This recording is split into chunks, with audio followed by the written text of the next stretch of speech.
Acts chapter 18 is our text this morning. Acts chapter 18, if you remember, back, that long ago, back to end of May, 1st of June, I spent 2 weeks there back-to-back preaching out of Acts 17.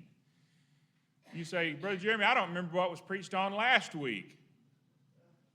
You know, I preached 2 weeks out of Acts 17, and then a week or so later, we were up at Nashville, Arkansas for my nephew's baptism. And the preacher there, he went to Acts 17 as a subtext, and later my mother said, didn't Brother Eric preach out of that recently? I looked at my mother and said, I preached out of that 2 weeks in a row. So I understand if you don't remember what I preached out of a month and a half ago. But the last time I preached out of Acts 17. We're going to kind of continue some of that story, continue some of that today. And just to recap, in case you don't remember, or in case you weren't here, all this takes place during Paul's second missionary journey. And it's in a part of the world the Bible refers to as Macedonia and Achaia. Now, we don't know where Macedonia and Achaia, just in our normal everyday lingo, we don't talk about places the way the Bible does often. That's modern-day Greece.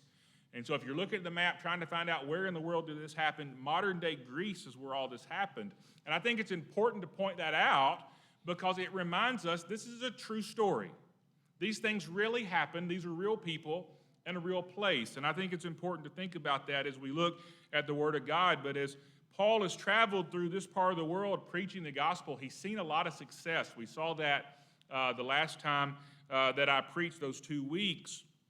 But he's had a lot of trouble along the way, too. If you remember back as far as in Acts 16, in Philippi, part of this same journey, this same trip, he cast the demon, the spirit, out of this girl who they'd been using as a fortune teller, and she had been making them a lot of money, but she wasn't anymore, so they put him in jail. A big earthquake came, his chains fell off. Long story short, he didn't run away, shared the gospel with the jailer. The Philippian jailer was converted. He leaves there. He goes to Thessalonica, where he's run out of town by a mob. He goes from Thessalonica to Berea, and he finds some success there at Berea until the mob from Thessalonica comes and hunts him down. This would all make a great movie. Great storyline as you go through this, but it's a true story. The mob from Thessalonica hunts him down in Berea, and he leaves Berea and goes to Athens, where he finds all these statues to all these different gods that they worshiped, including one, it said, to the unknown God. And so he's telling them about Jesus, and they take him before their highest court. They're at a place called Mars Hill. It's the Areopagus. And before the Areopagus, he gives a defense of the faith, and he tells them essentially, I'm paraphrasing, he says, in your ignorance, you worship this God. I'm going to tell you who he is. And when they heard about the resurrection, they mocked him, and he ended up leaving town. We see there at the end of chapter 17 and verse 32, it says, and when they heard of the resurrection of the dead, some mocked, while others said, we'll hear you again on this matter.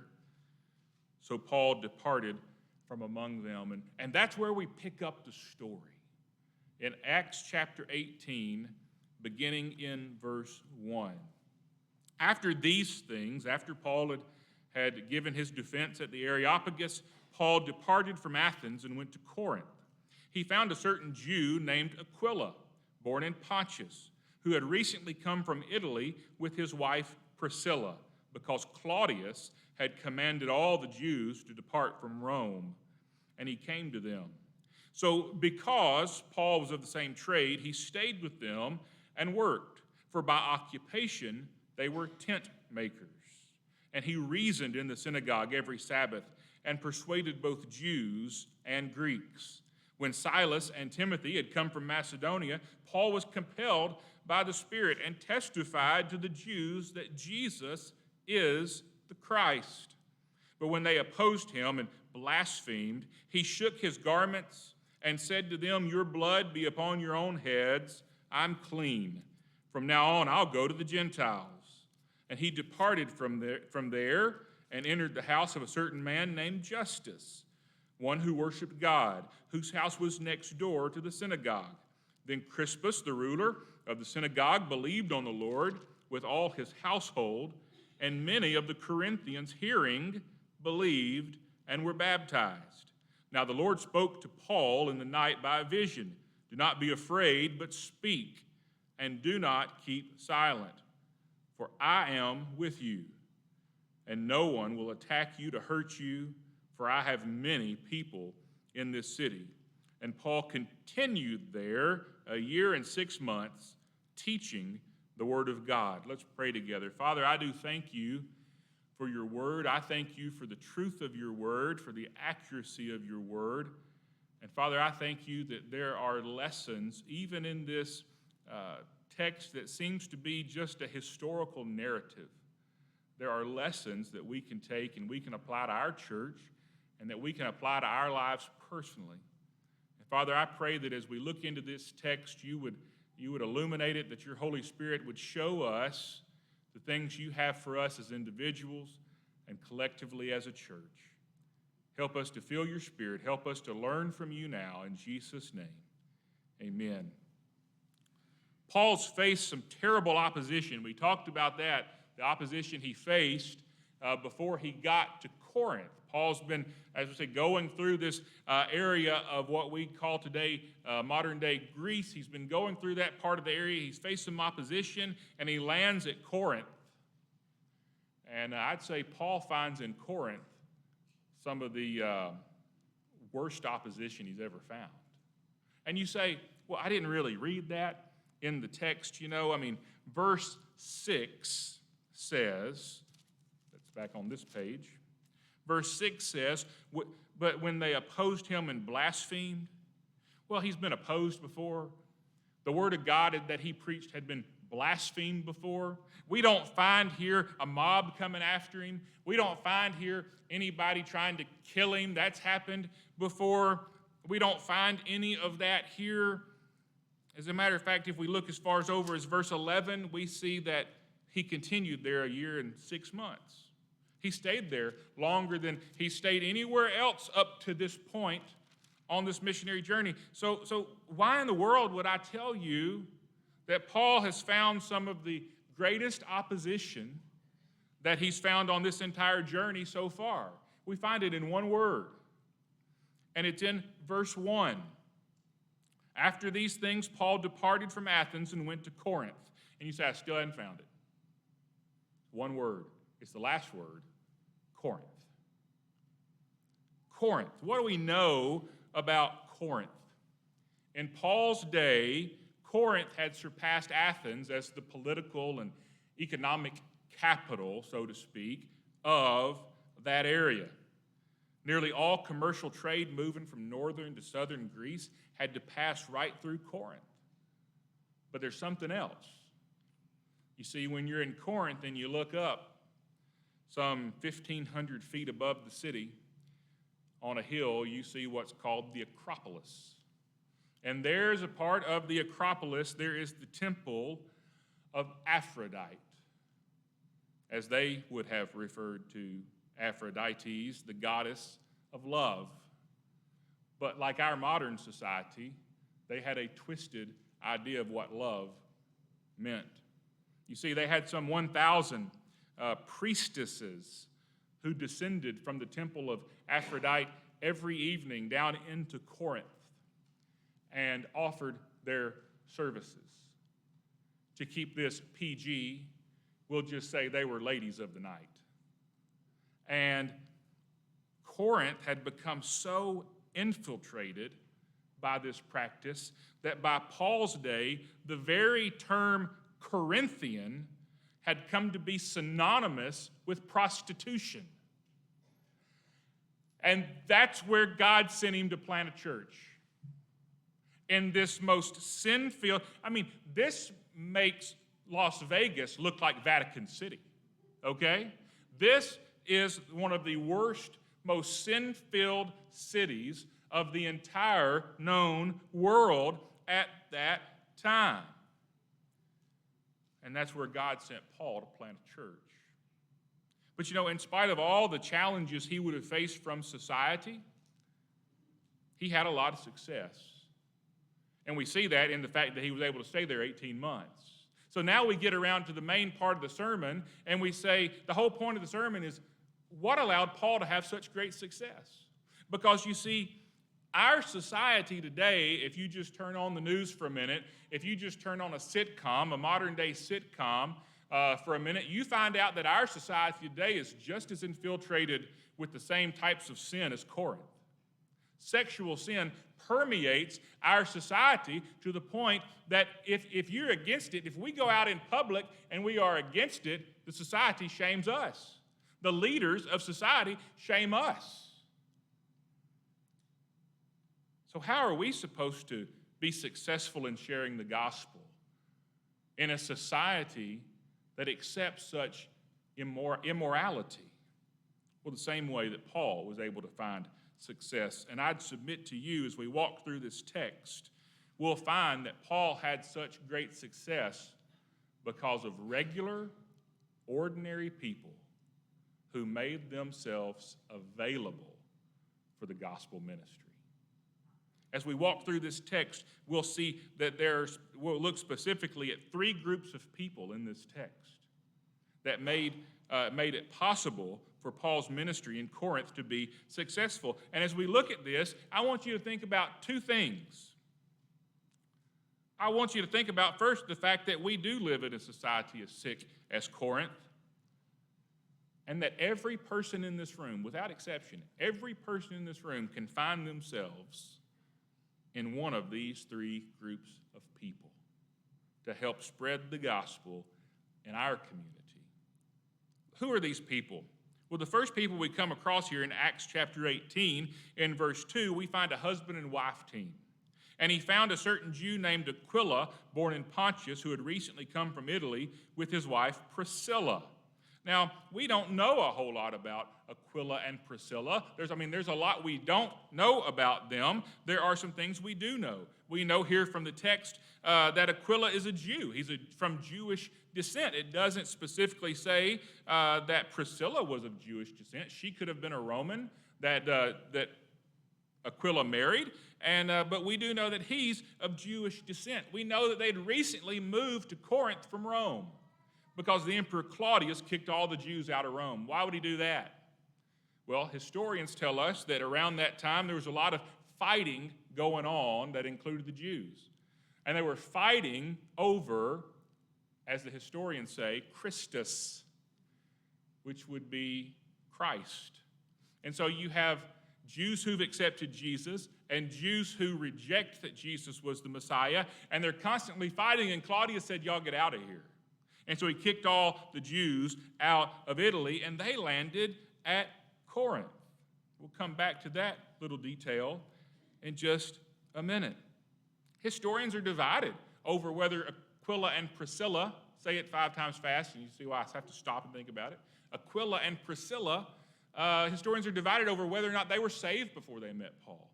But most conservative historians think they were saved because there was a church at Rome. There were Christians in Rome, and we believe that maybe they were saved, but we don't know. There's so much more we don't know. How old were they? We don't know. Did they have kids? We don't know. How long have they been married? We don't know. What was their education level? We don't know. But there's one thing we do know. We know that when Paul needed companionship, Aquila and Priscilla were there. We know that they were ready, willing, and able to provide companionship and community for Paul. I've said this before recently, and I'll say it again. The Christian life was never meant to be lived in isolation. You will not read this book and find anywhere in it where Christians are told to live in isolation. We need community. We are made for community. We are built for community. I heard of someone very recently who was looking for a church, and they said, I want a church where I can just walk in the back door and go into this isolation room and not have to talk to anybody, not have to shake hands. And I'm sitting here wanting to just scream at the computer when I see this because that is so foreign to the biblical concept of the body of Christ. Paul David Tripp, he's a Christian author, and pastor in the modern day, he says no one can live outside the essential ministries of the body of Christ and remain spiritually healthy. Why is that? It's all based right here in Scripture. Hebrews chapter 10, verse 24 and 25, two of the most often quoted verses along these lines. And let us consider one another in order to stir up love and good works, not forsaking the assembling of ourselves together, as is the manner of some, but exhorting one another. And so much the more as you see the day approaching. What day approaching? The day that Jesus Christ descends from heaven with a shout and the voice of the archangel and the trumpet of God. The day that Jesus comes back. I'm telling you, if you read the Bible, I believe we're getting closer and closer to the day that Jesus comes back. And the writer of Hebrews says, the more you see it coming, the more you ought to be together. And the more you ought to be stirring one another up in love and good works. Those are the main reasons, some of the main reasons we get together on Sunday mornings. It's not just to walk in, sit in a pew, sing a few hymns, listen to a sermon, and go home. We come for the community, for the fellowship, for the building one another up. Paul says in Romans 15, 1 and 2, he says, we then who are strong ought to bear the scruples, I like that word, bear the scruples of the weak, and not to please ourselves. Let each one of us please his neighbor for his good, leading to edification. Why do we come together as the body of Christ on Sunday mornings and on Sunday nights and on Wednesday nights? It's not for our own good. If you remember back several years ago, we went through a book study as a church, preached sermons based on it, a book called I Am a Church Member, written by Tom Rainer, a little bitty book. And one of the chapters in there, he says there's a lot of people today in our modern society who view church membership like a country club membership. It's all about what I can get out of it. I come to church for what I can get out of it. And that's so foreign to the biblical concept of the church. We don't come together to please ourselves, Paul says. We come together to edify one another. What does it mean to edify one another? It means to build one another up. 1 Thessalonians chapter 5 and verse 11, Paul says, therefore comfort each other and edify one another, just as you are also doing. One last verse, and then I'm going to move on, Romans 1, 11 and 12. For I long to see you, that I may impart to you some spiritual gift, so that you may be established. That is, that I may be encouraged together with you by the mutual faith bond of you and me. Paul wrote letters. They correspond. I have no doubt a lot of these people probably wrote letters back to Paul. They corresponded as much as they were able with transportation and that sort of thing. They didn't have the U.S. mail or FedEx back then, we know. But Paul communicated by letter. He said, I don't want to write you letters. I want to be there with you in person. It's one of the reasons we canceled our live stream. We don't live stream our services anymore. We post the sermon after the fact. One of the reasons we canceled the live stream is because really the live stream's foreign to this. And you say, well, yeah, it's because the internet wasn't around back then. No, it's so foreign to this because this says church ought to happen in person. It ought not happen on your couch in your PJs. You ought to be here building one another up, and you are. I'm preaching to the choir, so to speak, this morning. But that's why we did that. But Paul says, I long to see you personally. That is the concept of being together, to build each other up, to encourage one another over and over and over again. We see Paul telling that to Christians, because if we don't build each other up, who's going to? Government's not. The world's not. Aquila and Priscilla provided encouragement to Paul by providing Christian community for him in a sin-sick world. But one last thing before we move on about Aquila and Priscilla. They ended up, as we continue to read the writings of Paul, we find out they become two of Paul's most trusted helpmates in ministry. But think about when they got to Corinth. They didn't go to Corinth by choice. They went to Corinth because they got run out of Italy. They're in Corinth because they had to flee from their home. Do you think they woke up, these God-fearing people, woke up every day in Corinth, this sin-sick society, and said, we're so happy we're here? I don't think they did. I don't think they were happy about being there. I think they probably longed for a better place, longed for a place where they could live with people more like themselves. And I think if I was in their shoes, I'd probably say, God can't use me here. But listen to this. Aquila and Priscilla found out that God can use you where you are, no matter how bad that place may be. And you say, I can't serve God where I work. You don't know how rough the people are I work with. You don't know how filthy their language is. You don't know how bad they are. I can't share the gospel there. I can't serve God there. I can't serve God in my school. Everybody will make fun of me. There's not a lot of Christians where I go. People will make fun of me. Aquila and Priscilla were in that same boat.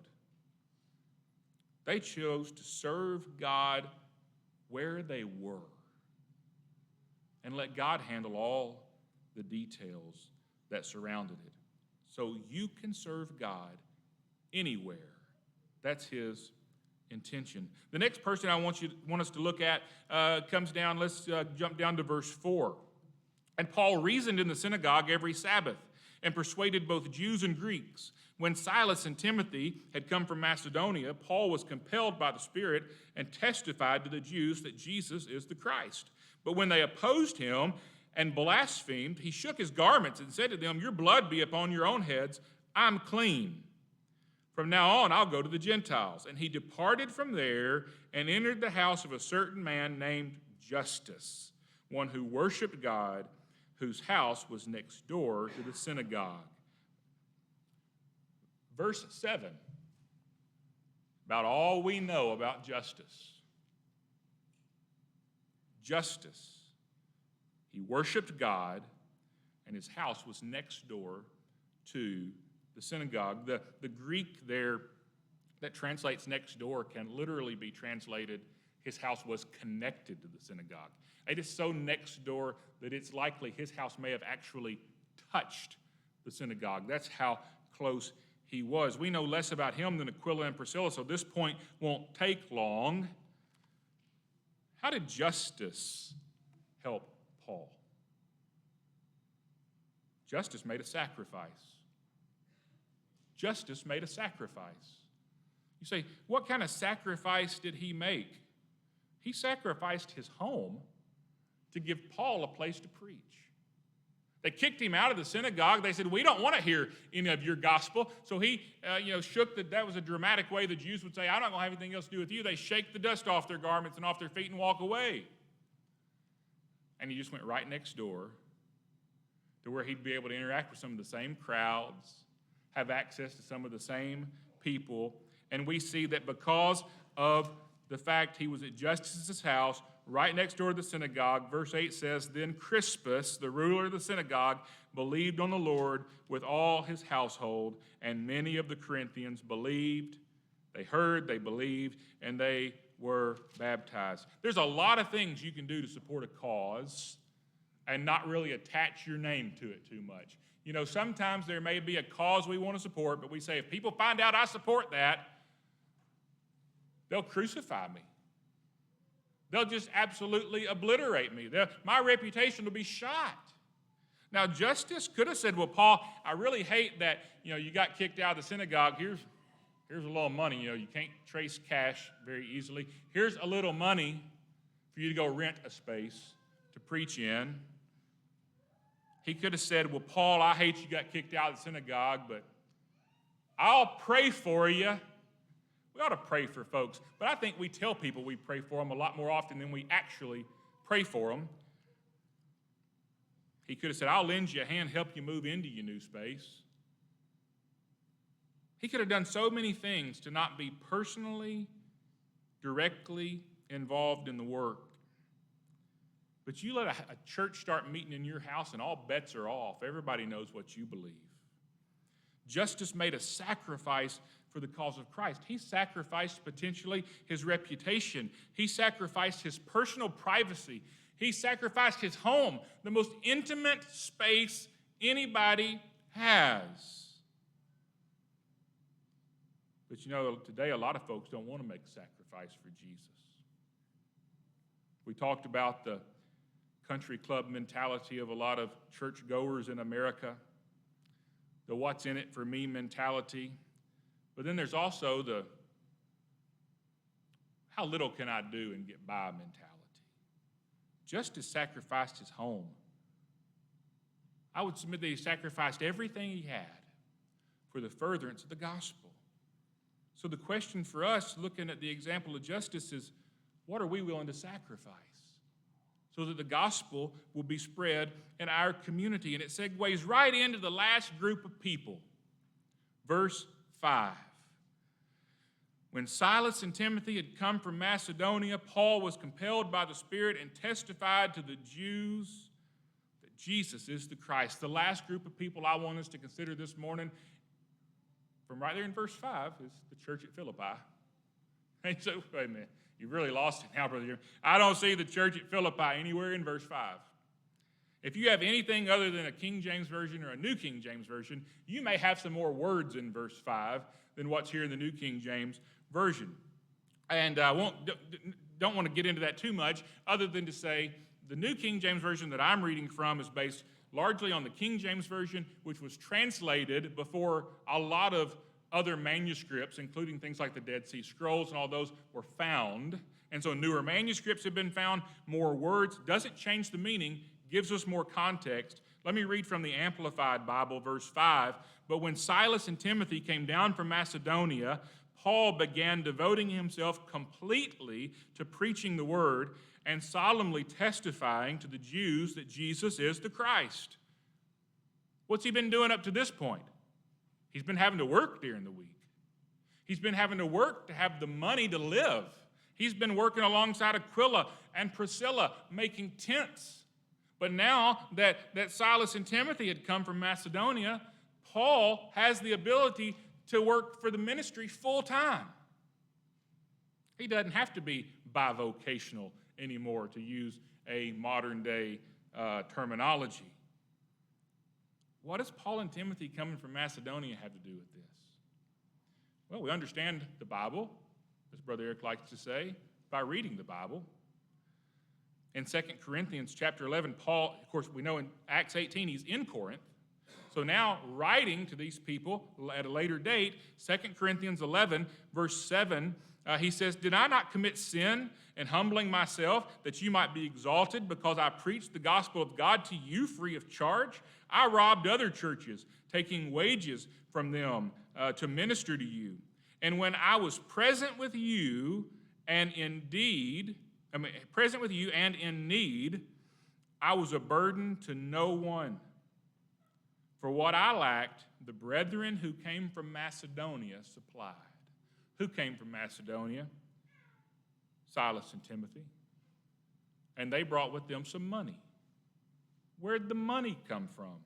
We got to keep reading. Philippians chapter 4. Philippians chapter 4, verse 10, Paul says, "But I rejoiced in the Lord greatly, that now at last your care for me has flourished again, though you surely did care, but you lacked opportunity." As Paul writes Philippians, he's in jail. The church at Philippi has sent a gift to him. He's now including a thank you in this letter, and he says that their care has flourished again. So in other words, they've sent him money before. When did they send him money before? He tells us there in Philippians chapter 4, verse 15. Now you Philippians know also that in the beginning of the gospel, when I departed from Macedonia, which is where Philippi is, no church shared with me concerning giving and receiving, but you only. Where did Paul go when he left Macedonia? First he went to Athens, but he wasn't there long, got run out of town, and then he goes to Corinth. He goes to Corinth. And so back in Acts 18, verse 5, that's what's happening in that verse.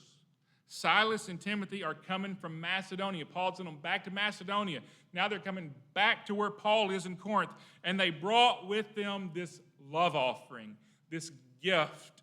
And now Paul's able to be in full-time ministry. And you say, what in the world does that have to do with me? Well, because some folks are called to be encouragers. Let me tell you, I've met a lot of people in my life. I've met a lot of church people in my life, and not all church people are very encouraging, even if they should be, okay?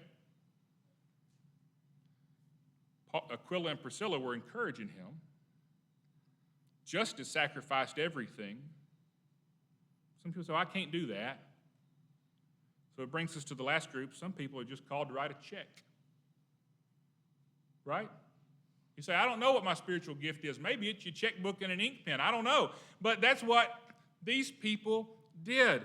Full-time ministry only happens because someone sacrifices to make it happen. And nobody knows that better than the people sitting in this room. Brother Eric's told me about the early days being here. He had no option but to have a job on the side because the church couldn't afford to pay him full-time, but then they did. And then in about 2011, you brought me on bivocationally. In 2016, thank you, I was getting there, mathing in my head. In 2016, because of your sacrifice, you have brought me on full-time. And then just a month or so ago, you voted that because of your sacrifice that you're continuing to make, you're bringing on Brother Garrett full-time. Full-time ministry requires somebody to sacrifice. And you'll be rewarded for that because you're doing that. Somebody had to fund the work. So the Philippians did it. So you see, just to wrap all this up, a lot went into sharing the gospel in that sin-sick world in Paul's day. The greatest evangelist to ever grace the globe, the Apostle Paul, couldn't do it by himself. He needed people to come alongside him and encourage him, to provide community. And can I just say, we're all called to be ministers of the gospel. We may not all be called to preach, but we're all called to minister, and we can't do it by ourselves. We need others coming alongside to encourage us and to provide community. That's what the church is. Paul needed those who would make personal sacrifices, and the ministry today requires people to make personal sacrifices. And he needed those who could write a check. And as you know, the ministry today requires people who will write checks. And so we just have to ask ourselves the question, which category do I fit into? Where do I fit into this? 1, 2, or maybe all three? And I would just tell you, if you know Jesus Christ as your Savior today, you know Jesus Christ as your Savior, and you are saved by faith alone, or by grace alone, through faith alone. But how do we get faith? Paul says in Romans 10, faith comes by hearing. Somebody had to tell you. Somebody had to make a sacrifice. Somebody had to step up and fulfill one of these roles that we see in Acts chapter 18. So the very least we can do is pay it forward. We're going to prepare for our invitation this morning. And I tell you that the most important thing you need to know this morning, though, the most important thing you need to know is the very thing that Paul wanted the people in Corinth to know. It's there at the end of verse 5. It says he testified to the Jews that Jesus is the Christ. Jesus is the Christ. Paul wants you to know the very words of Jesus, that God so loved the world that he gave his only begotten Son, that whoever believes in him will not perish, but have everlasting life. He wants you to know the words that he wrote to the Romans in Romans chapter 10 when he says that if we confess with our mouth the Lord Jesus Christ and believe in our hearts that God's raised him from the dead, we'll be saved. Paul wants you to know that whosoever calls on the name of the Lord shall be saved. I don't know where this message leaves you this morning, but if you've never trusted Jesus Christ as your Savior, I plead with you not to leave here this morning without trusting him. This morning, maybe you've trusted Jesus, but you've never made a public profession of faith.